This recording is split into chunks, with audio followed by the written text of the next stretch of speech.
All India radio और आज सबक एनालिसिस में आप सबों का स्वागत। अगर ऑल इंडिया रेडियो के अंदर न्यूज़ की बात करें तो कुछ भी इम्पोर्टेंट नहीं है। नेक्स्ट बात करें तो द बिग पिक्चर का एक आर्टिकल है, डिस्कस करेंगे। तो चलिए डिस्कशन स्टार्ट करते हैं।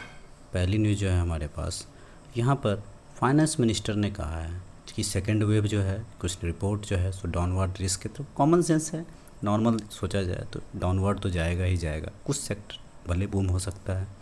Net direct tax collection 4.5% higher than last year, इस तरह की सिचुएशन थी।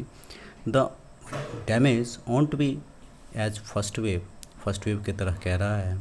कलेक्शन एक्सीडेड रस 1 lakh crore in each of the last 6 months, मतलब जब रिकवरी की बात आई थी, जब कोरोना ठीक हुआ था कुछ दिन पहले, तो उसके बाद इतना 1 लाख करोड़ के आसपास रिकवरी हुई थी। लेकिन stock market under losses, rupees got depreciated, rupees की वैल्यू जो है घट रही थी और आरबीआई की लिक्विडिटी के लिए सपोर्ट किया था। आरबीआई तो इस तरह का स्टेप लेता ही रहता है, पता है आपको आरबीआई क्या करती है, सैलर रेट्स वगैरह मॉनेटरी पॉलिसी के तहत लिक्विडिटी को बढ़ाती घटाती है। रिपोर्ट गिव्स वेरी असेसमेंट किया है। फोर्थ क्वार्टर दिस ईयर है शार्प, फोर्थ क्वार्टर में इंक्रीज हुआ था। Not having mass lockdown and living to decentral state is great, decentralisation की बात कर रहा है, but state are not controlling second wave properly. देखो फर्स्ट वेव तो प्रॉपरली आप तो नहीं कह सकते हैं, लेकिन फिर भी कंट्रोल था, बहुत सारे मोर्टेलिटी रेट कम थे, लोग लॉकडाउन लगा हुआ था, घरों में बंद थे। लेकिन सेकेंड वेव में बहुत भयावह सिचुएशन देखने को मिल रहा है और स्टेट सही से मैनेज, कुछ स्टेट्स मैनेज भी कर पा रहे हैं, कुछ स्टेट नहीं भी कर पा रहे हैं।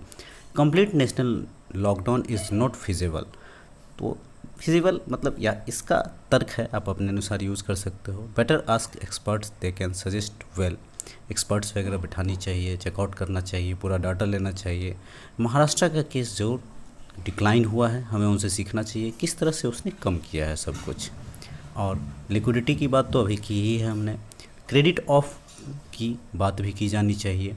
और जो कंपनीज़ वगैरह हैं इनको भी मिड साइज़ वाले कंपनी को देखना होगा। बैंकिंग सेक्टर में कॉशियस एज एनपीए राइज ना बढ़े, बैंक को कॉशियस रहना पड़ेगा। एग्रीकल्चर सेक्टर यह बहुत अच्छा चल रहा है, अक्सर हम बातें करते हैं, रूरल डिमांड बढ़ रहा है। टू टैकल इकोनॉमी को टैकल करने के लिए centre give special assistance to states, करना पड़ेगा, सेंटर को देना पड़ेगा। This credit is so critical boost the economy to keep running.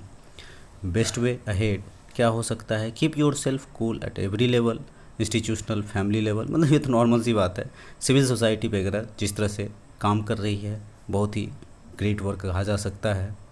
और ये जो है इकोनॉमी तो रुक नहीं सकता है, इकोनॉमी तो थोड़ा ना कुछ तो चलता ही रहेगा। यही धीरे धीरे आगे बढ़ेगा जब लॉकडाउन टूटेगा और थोड़ी सी स्थिति सही होगी। Power consumption, exports have increased, ये जोर हुआ है power consumption sentiments is low. यहाँ पर they just wanna be safe healthy, सब कुछ सेफ हो, हेल्दी हो, एग्रीकल्चर सही है, economic activity stop, tax collection is low, government financial में hit, food inflation will be under control, ये भी अंडर कंट्रोल है मॉनसून के अनुसार। और नेक्स्ट बात की जाए तो ये सब डिपेंड करता है वैक्सीनेशन पे, किस तरह से वैक्सीनेशन लगाया जाए।